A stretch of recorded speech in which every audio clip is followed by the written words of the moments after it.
Hey there, welcome to LSAT Demon Daily. I'm Nathan Fox. That's Ben Olson. We're the founders of LSATdemon.com and our weekly podcast, Thinking LSAT. We've got a exclamation point laden email here from Christine. Hello, triple exclamation point. I'm applying to Harvard Law School with a horrendous undergrad GPA. I wonder what horrendous means to Christine. However, I shaped up and shined in business school at the University of Notre Dame. One of my recommendation letters is coming from a professor of mine who is an HLS graduate. How would you assess my situation, i.e., what is your perspective on my odds of getting in? Other than a stellar LSAT score, what other pieces of my application should I focus on that will make me stand out and get my acceptance?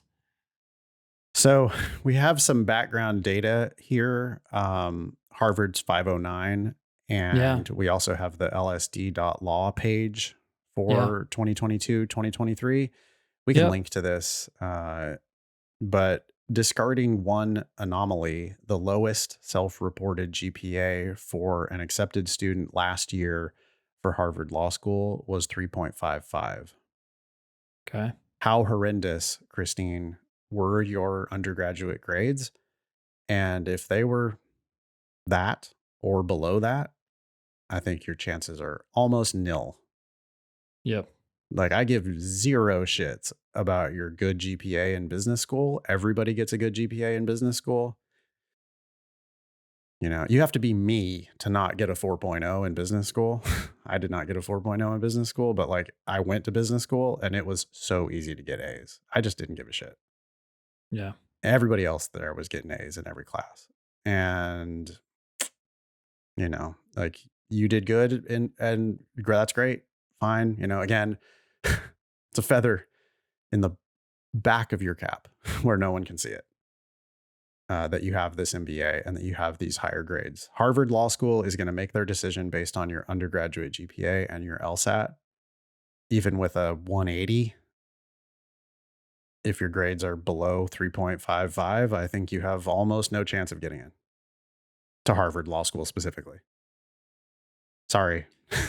This is not a sunshine and rainbows podcast. Like, we're trying to just tell you, you know, our true assessment.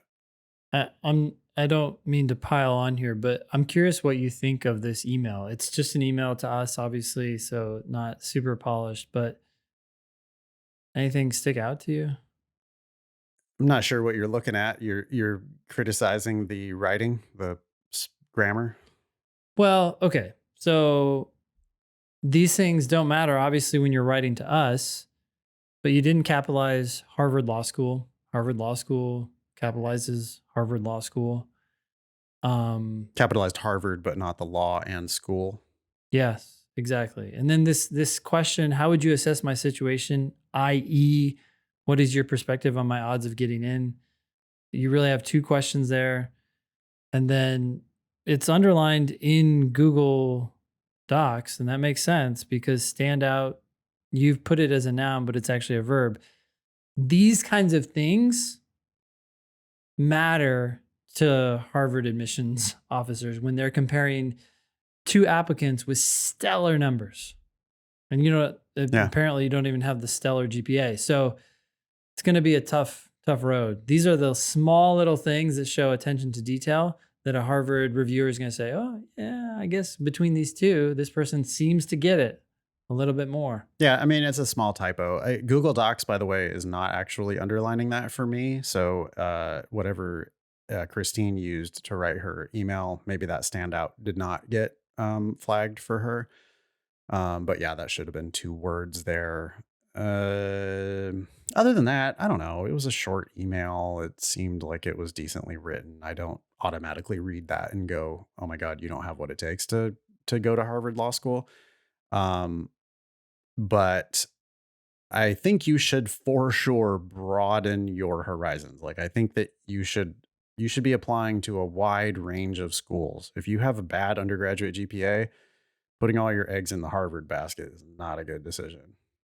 If you're serious about law school, you should be applying to a wide range of schools. Go to lsatdemon.com/scholarships, put in your actual LSAC adjusted undergraduate GPA, and your highest LSAT on record, or your highest practice test on record, or your average of your last 10 practice tests, or what. You can play around with it, put in different numbers. But you should get a